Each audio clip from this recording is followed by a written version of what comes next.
What's going on, you guys? Welcome back to another video. I decided to start walking again.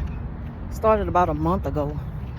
You know, walking is good for your heart and it helps you lose weight. And I used to walk a lot, like a long time ago. This was way before I had kids. And I mean, I would walk to the other part of town. That's how much I would walk. And it helps to clear your mind too. It helps you after a stressful day at work if you still have the energy to do so. But it helps. There's really good health benefits with walking. It helps blood circulation, you know, good for your heart, good for your mind, just overall body health. So I started like probably toward the middle of, I started walking like the middle of June, because I noticed I gained a lot of weight and just found myself like engaging in unhealthy eating habits. And then I had stopped fasting for a long time, and then I would pick it up, let it go again, pick it up, let it go. So now I just want to get back on a regular routine of fasting again. Probably won't be the 16-8 all the time, but you know, I'm getting back to the cutoff limit with eating habits and stuff, you know, and sugar intake, just all that. I want to let it all go again and get back to a good health journey.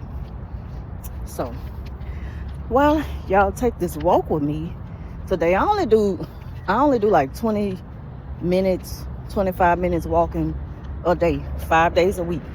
Not every day, 5 days a week. And it all depends on the weather. If it's too hot or too cold, you know, I'll probably oh, my earring fell out. I'll probably just pick up one of the weekends, one day over the weekend to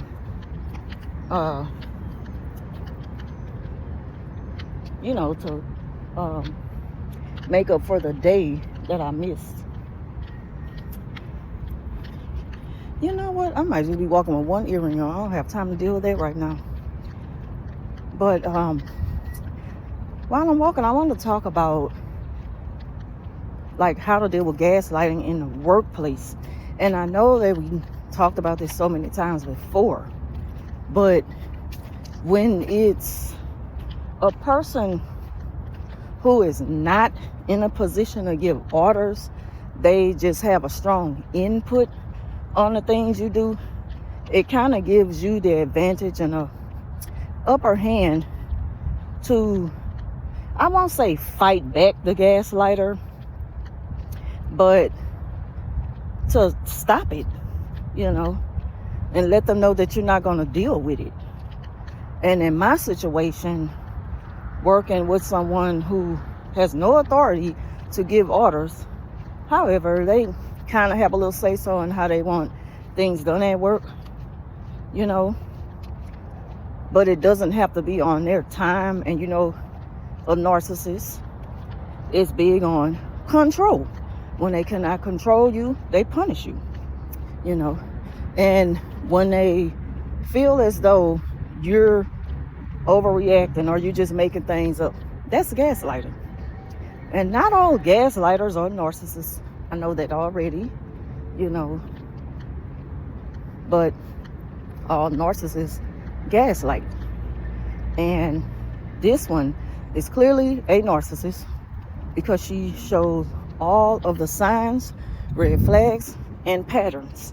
I've been dealing with her for 3 years. And I decided,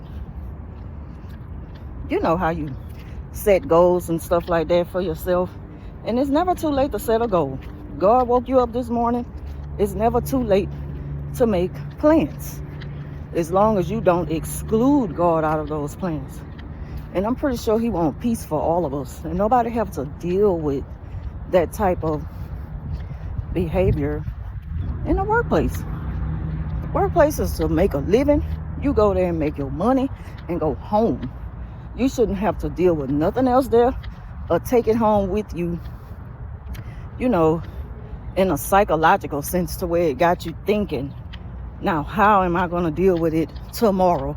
Because you know you got to go back to it. So this is what I came up with. Well, it may work for me, and hopefully it works for anyone else who's dealing with a narc in the workplace, or anybody who's gaslighting you at work. What you do is take it to the head person, take it to the boss over them, and you know, always have everything laid out on the table.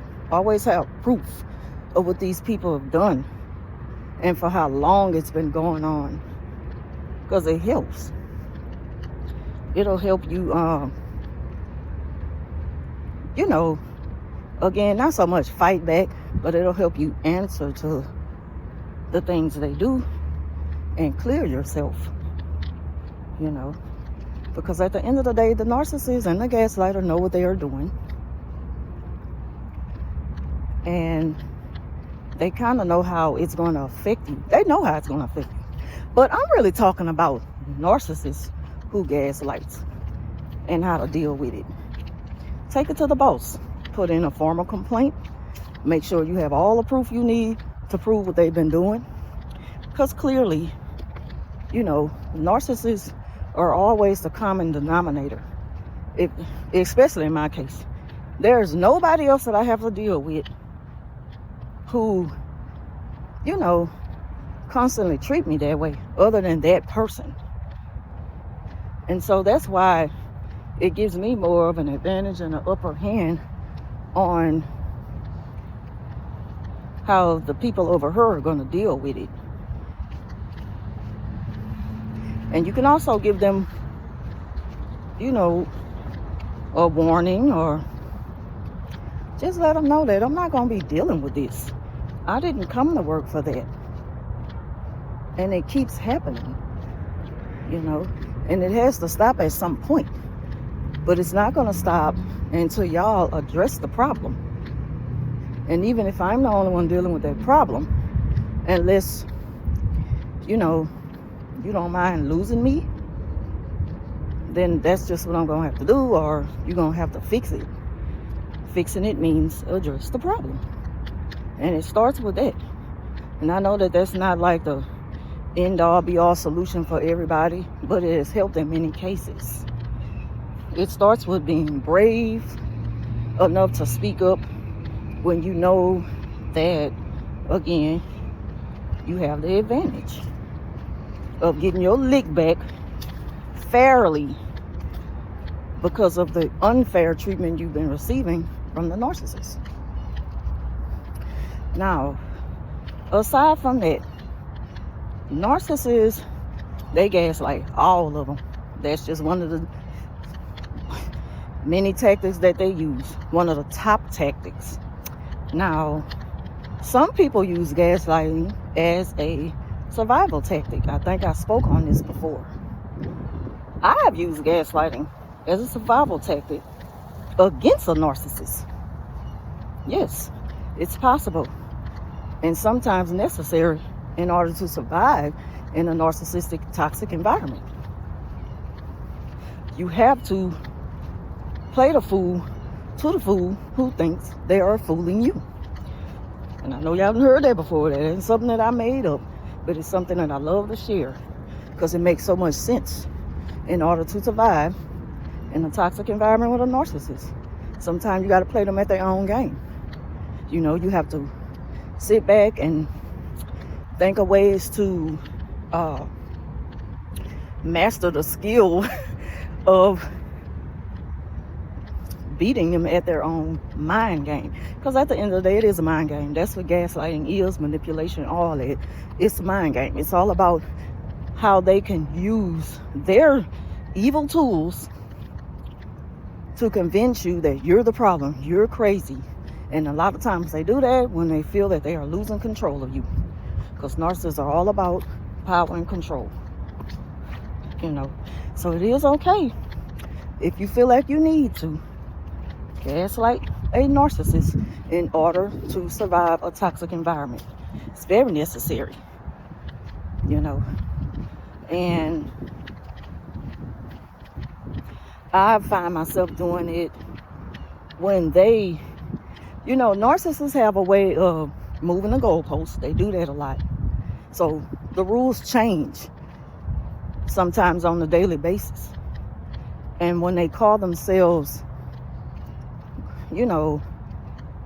denying what they've said to you or how they treated you, that's when you use your gaslighting techniques to survive. And this one, who I've worked with, narcissists don't care about decency. They don't care about decency. Of course, they care about honor. That comes up under the control thing and the grandiosity and the entitlement. So it's just like certain days, certain things at work doesn't matter. But once you stop entertaining them and stuff like that, then the narcissist finds it a problem, because you're not gonna change on me, and I don't know why. And a lot of times narcissists already know they could be a bit much, and they could push people away from them because you don't have to deal with it. But in their mind, they create false narratives based off the way you made them feel. The narcissist is all about how you made them feel. And that's how they operate, based off how you made them feel. Even if you had every right to do so as far as defending yourself. So again, this narc, she would point out certain things that I didn't do, when on a regular, she don't require me to do it. But the moment that I stop entertaining her, giving her long drawn out attention, while she just pour her heart out to me and tell me about things I didn't ask for, and I don't have to stand there and listen to, everything all good. But once I stop entertaining it, now it's a problem. And I'm pretty sure a lot of y'all are well familiar, very much familiar with the narcissist when they start to show you their side. So they'll, find a way to, all right, I'm going to show you payback and punishment, because you made them feel like you don't have to do the things that you have done before you realize, okay, this is an unhealthy pattern. This may be your coping mechanism for whatever is going on in your life to make you feel better, but you're not going to use that on me to make you feel better. They love to reserve your time. They require so much out of you. They will completely drain you. And again, once you take that privilege from them, it's a problem. So now it's time to punish you. When it's called out, you like, well, normally they don't want me to do this and this and that. So that's why I don't do it. But then they'll go and complain to your supervisor.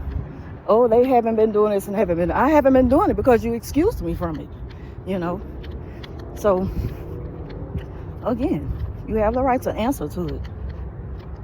And when it comes to, okay, well, do it anyway, some people are going to be like, just to smooth things over and make peace of it in their perception. That's their way of making peace, but it ain't going to never be peace with the narcissist. Because you've challenged them and went against them, in their mind, it's on now, and the punishment might get worse. So they'll never know what you're dealing with. And it only takes a person to really know what a narcissist is as far as narcissistic abuse. You have to have gone through it to know what it is, recognize the signs, red flags, all that abuse tactics, and then do as much research as possible to learn how to deal with it. But again, once you answer to the narcissist in order to survive this work environment that you may not be able to, leave anytime soon, use gaslighting and be like, no, I offer every day to do this and that. She declines it. And then that leaves them looking like, how dare you, you know, how dare you do a me on me? They're not expecting you to do that, you know. But it helps for what it's worth, even though it's going to always be best if you are able to leave that environment altogether. But I know for whatever reason, some people just can't leave their jobs or whatever living situation they're in with a gaslighter. Again, this, you know, does not just only goes for narcissists, but it's also for people who are known to gaslight you, because that's probably their way of survival, and they feel like they have to always keep their guards up because they're used to getting messed over. See, sometimes it can be that way as well with folks who love to use gaslighting to get by, you know. So that's pretty much all I wanted to talk about on that. I got about 2 more minutes to walk and I'm out of here. So I'm sweating, especially my back. My back is wringing wet. But y'all leave y'all thoughts down below on situations like that, if you ever had to, and not just dealing with the workplace, any situation dealing with a gaslighter, how you had to use gaslighting to survive, you know, being around them. Because I'm telling you, it helps. It helps. As long as it's not a destructive pattern, as long as it's not something that takes more out of you than clear you, you know, you got to know what's best for you, and only you know what's best for you, your mental health, your healing, and your peace of mind at the end of the day, you know. I got one more lap and I'm out of here. So hope this video was helpful to you all. Again, leave your thoughts down below. Like, share, subscribe. Thank y'all for watching. Thank y'all for being here. Thank y'all for the support. And thank you for the engagement and the comments. I'll try to reply as soon as I can. You know, don't charge it to my heart. Just know that, you know, sometimes we get super busy, but I try to be productive enough to keep putting out content and useful information on this subject. So again, thank y'all for watching. I will talk to you soon. Like, share, subscribe.